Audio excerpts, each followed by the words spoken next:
All right, guys, 25.3 is here, and I'm going to give you my initial thoughts based on what I've seen through the live announcement so far, and hopefully give you some good general tips. I'm firstly just going to talk about the live announcement a little bit itself, just to tease out some lessons from observing those elite athletes do the workout.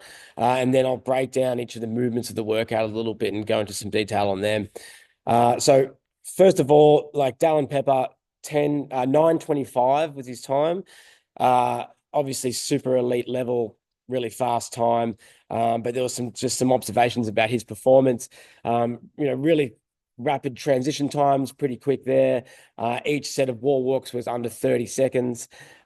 Each of his barbell movements was broken up quite a bit. A lot of singles. It's all singles on the cleans. Deadlifts were all sets of fives with very short rest. And the power snatches were 3 sets of fives, touch and go, and then he was singles from there. The row pace, he was basically 2 minutes on each row. The second row was a little bit faster, but yeah, they were about pretty close to 2 minutes. So total time 9:25. The breakdown of like time spent on each thing. So he spent a total of about 4 minutes on rowing in the workout, about 3 minutes on the barbell exercises, and about 2 minutes on wall walks through the whole workout. Sorry, 2.5 minutes on wall walks. So just as a bit of a like ratios of time spent on those three things, that's useful because if you're going for like, let's say you're aiming for a good pace for like a 12-minute time, for example, you could probably use those ratios that he has and sort of roughly gauge how long you might want to take on each exercise and get a general rough guide of that.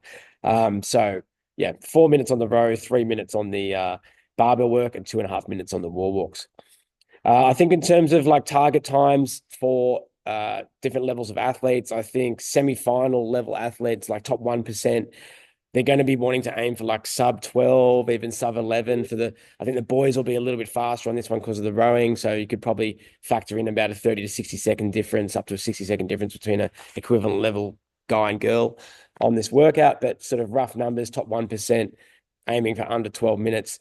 And then if we're talking like pairs or teams for Tory and that kind of level, we might be talking for like aiming like sub 14 minutes, that kind of thing, sub 13 minutes. Obviously, very early days, no data coming in yet. But what we can take from that is that, if you're looking at like a 14-minute workout time, roughly, give or take a minute or two, whatever pace, for example, you're rowing at or you're moving through the workout at, you need to be thinking, okay, it's going to be about this amount of time that I'm moving for. Can I sustain this? To break down the Dallin Pepper performance just a little bit more, he was super disciplined with his breaks. So he knew exactly what his breaks were, and you could tell it was like not moving the feet, staying there, and getting back into it. So if your strategy does involve small sets or singles in the workout, know what your rest should be for you, for your abilities, and really try and just sort of stick to that because time can bleed out.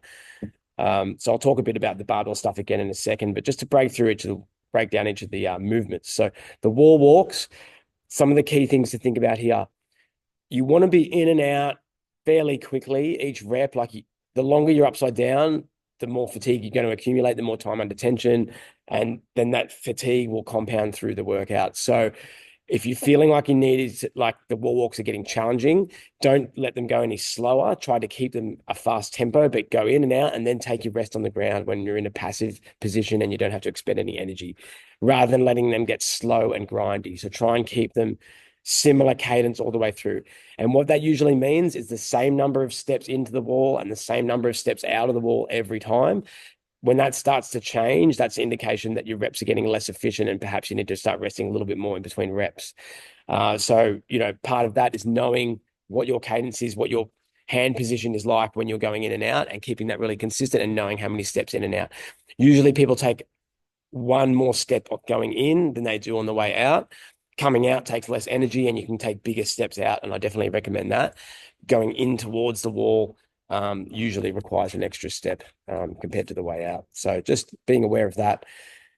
Really important to make sure you're not like stuffing up the standard. When both the feet arrive on the wall, that's when you can move the hand off the line. Don't be doing them at the same time because you'll risk yourself getting no reps and wasting energy there. Same deal on the way back, both hands on the line before you make contact with the ground. One more thing on the wall walks, breathing deliberately as you're doing them. It's very easy to accidentally be holding your breath and kind of grunting and bracing as you're working through that awkward movement. Intentionally think about your breathing and keeping that flowing as you're doing your wall walk is super key throughout the whole workout. Okay, moving on to the row. So, like I was sort of talking about before, row pace. Think of it as the first row and the second row. The first row is going to be like, needs to be, you need to know your pace and be probably a little bit more conservative. It's much more riskier to go out hard on that row and then be in a world of hurt and be having trouble throughout the rest of the workout. So first row, conservative, know your pace. Second row, you're at the end of the workout, you're just gunning it, and then you know you're going to be on there for sort of 2-3 minutes ish, and yeah, pushing as hard as you can.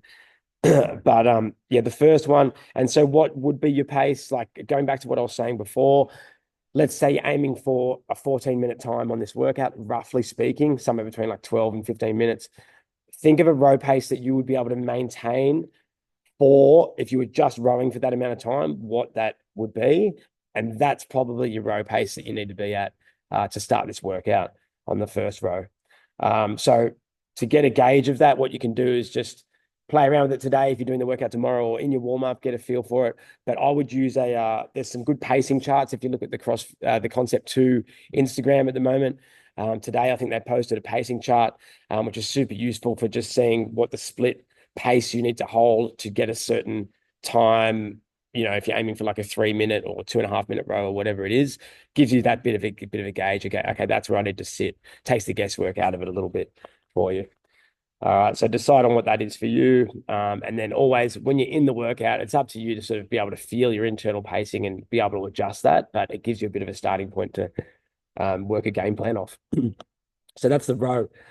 For the barbell, consider doing frequent breaks. And just if you are going with that strategy, like I was saying before, in whatever rest period you're planning to take, that's got to be like super disciplined, and can't be blowing out. Like a well-paced workout is a workout that has you pushing hard, challenging yourself, and being knackered at the end of it. But your rest periods throughout the workout were fairly uniform all the way through. That's a good indication that you paced it well. If you had these big blowouts and longer rested periods as the workout went on, that tells us that maybe you sort of went a bit fast at the start, or potentially you were doing too big a sets. So, these are things that you can always correct on a redo and look at on a video, but try to avoid those mistakes early on. And I know the frequent breaks on the barbell isn't necessarily for everyone. Some people just find it very hard mentally to have to get back on the barbell repeatedly and reset tension and go from there. So if you're one of those athletes, I'm not saying you necessarily have to do frequent breaks, and perhaps larger sets will work better for you, depending where you're at as well. So consider both strategies.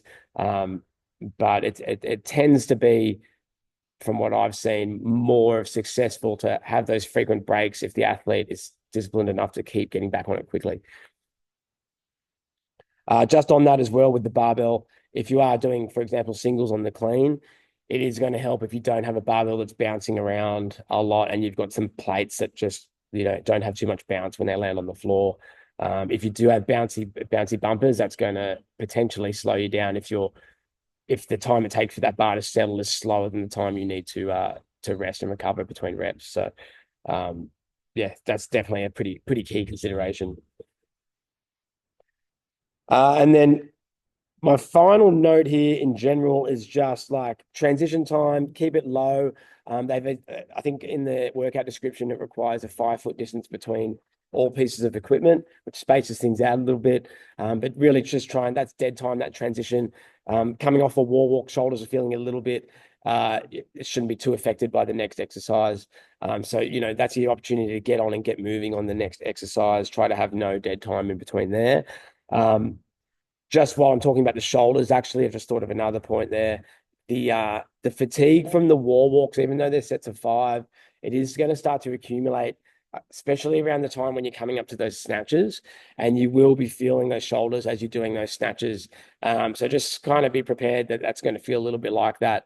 And just be basically ready for it, and try to deal with it as best you can when you're at it. But something that may save that shoulder fatigue a little bit is maybe not doing as many touch and go reps. If you're finding that's really starting to burn in that turnover, you can just get some maybe a little bit of release and time on under tension by having some breaks in there. But yeah, they're my main notes for this one, guys. I think it's a good, fun sort of grind, and definitely going to be demanding on like our aerobic system, and mainly, and probably a bit combined with a bit of shoulder fatigue as we get through the workout, particularly more for the more advanced athletes who are cycling through the workout a bit faster. For the sometimes the probably the slightly lesser advanced athletes, it's going to be a little bit more of a sort of a grind in terms of the wall walks will start to slow down, but I think the barbell will start to get a little bit harder towards the back end of the workout for those athletes.